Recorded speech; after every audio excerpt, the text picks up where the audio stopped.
काफ़ी टाइम बाद इस रेसिपी को आज मैंने बनाया है और ये मुझे बचपन से ही बहुत पसंद है। मैं भूल गई थी इसे कि कैसे बनाते हैं। जब भी ये बनते थे मटर के छोले वो मेरी नाना को बहुत पसंद थे। वो बिना रोटी और चावल के ऐसे ही सिर्फ़ प्याज़, नींबू डाल के 2-2 कटोरी खा जाते थे। मैंने याद किया कि आखिर इसे कैसे बनाते थे और इसमें टमाटर का यूज़ नहीं होता था। तो मैंने आज बना ही डाला कि देखती हूँ मुझे याद आती है या नहीं।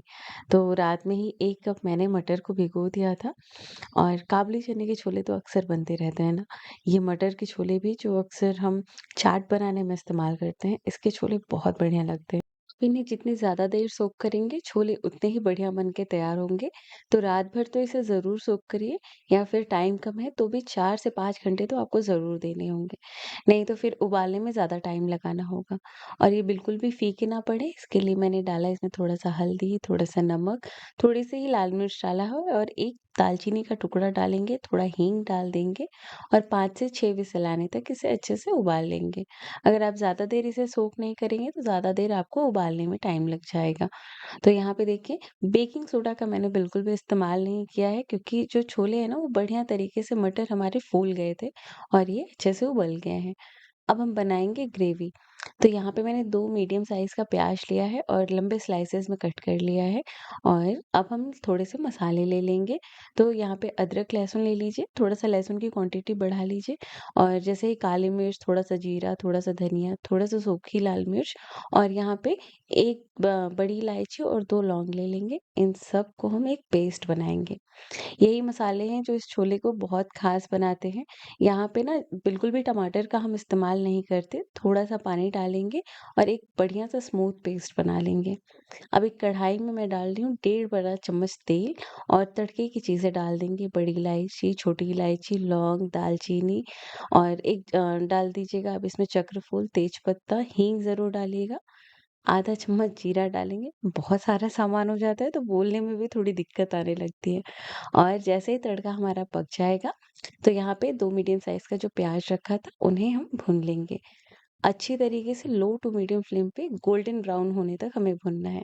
ऐसा नहीं है कि बस आँच को तेज़ किया, मीडियम किया और फटाफट से इसका कलर चेंज किया, नहीं। प्याज़ की भुनाई ऐसी होनी चाहिए कि ताकि ये पक सके और बाद में मसाले के साथ भून के एक बढ़िया-सा पेस्ट भी बन जाएगा। अब हम जब से ही प्याज़ हमारा भुन जाएगा, तो इसमें हल्दी और लाल मिर्च पाउडर डाल देंगे और इन सबको धीमी आँच पे ही 1 मिनट तक भून लेंगे। उसके बाद यहाँ पे हम जो पेस्ट बना के रखा है हमने, उसे डाल देंगे। बहुत टेस्टी लगता है, टमाटर डालने से इसका टेस्ट थोड़ा-सा अलग आ जाता है। मुझे वही वाला टेस्ट चाहिए था जो मैंने बचपन में खाया था।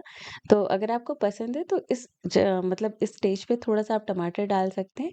वैसे मैं बिना टमाटर के ही बना रही हूँ और 5 से 6 minute low to medium flame पे मैंने मसालों को भुना और यहाँ पे हम थोड़ा-सा नमक डालेंगे। ध्यान रखना है नमक हमने पहले भी उबालते वक़्त डाला है। और बस यहाँ पे अब लगातार चलाते हुए इस मसाले को भून लेंगे। वैसे ऑलमोस्ट मसाला भुन ही गया है। मसाला जब अच्छी तरीके से भुन जाता है ना, तो तेल तो छोड़ता ही, साथ ही उसका कलर चेंज हो जाता है। तो जब मसाले अच्छे से भुन जाएँ, तो उबले हुए हम यहाँ पे मटर डाल देंगे और अच्छे से इसे मिलाएँगे। ज़रूरत लगने पे थोड़ा-सा पानी आप डाल दीजिए। वैसे ये परफेक्ट है और ढक के हम इसे 3 से 4 मिनट तक लो टू मीडियम फ्लेम पे पका लेंगे। और ये हमारे बहुत ही मज़ेदार चटपटे से छोले बन के तैयार हो गए हैं। इसे फ्लेम को ऑफ करने से पहले थोड़ा-सा धनिया पत्ता डालेंगे और थोड़ा-सा ही इसमें आमचूर पाउडर डालेंगे, थोड़ी-सी खटास के लिए। बस अब आप इसे गरमा-गरम रोटी, पराठे, चावल किसी भी चीज़ के साथ सर्व करिए, बहुत टेस्टी लगता है। और यहाँ पे मैं आपको एक छोटी-सी टिप देती हूँ, गर्मियों में चावल बनाएँ ना तो प्लेन राइस बन जाए, उसके बाद उसपे बारीक कटा हुआ पुदीना पत्ता, बारीक कटा हुआ धनिया पत्ता और थोड़ा-सा आप घी डाल के अच्छे से मिला लीजिए। ऐसे छोले हों या फिर कुछ मसालेदार सब्ज़ी हो ना, उसके साथ ये राइस ना गर्मियों में बहुत ही ज़्यादा रिफ्रेशिंग लगते हैं। पुदीना पत्ता से इतना बढ़िया टेस्ट आता है। अच्छे से मिला लीजिए और इसे फिर ढक दीजिए। अच्छे से इसमें पुदीना और धनिये का फ्लेवर आ जाएगा। तो आपको मेरी ये टिप कैसी लगी मुझे ज़रूर बताइएगा और जब भी कुछ थोड़ा मसालेदार खाने का मन हो, तो आप इस मटर के छोले को ज़रूर ट्राई करिएगा। आपको ये बहुत पसंद आएगी। तो आज तो मैं एकदम समर स्पेशल इसे बढ़िया तरीके से चावल के साथ सर्व कर रही हूँ, साथ में प्याज़ और नींबू तो ज़रूर बनता है। अगर ये वीडियो पसंद आए तो इसे अपने फ्रेंड्स एंड फैमिली के साथ ज़रूर शेयर करिए और इसे ढेर सारा लाइक करिए। तब तक के लिए बाय।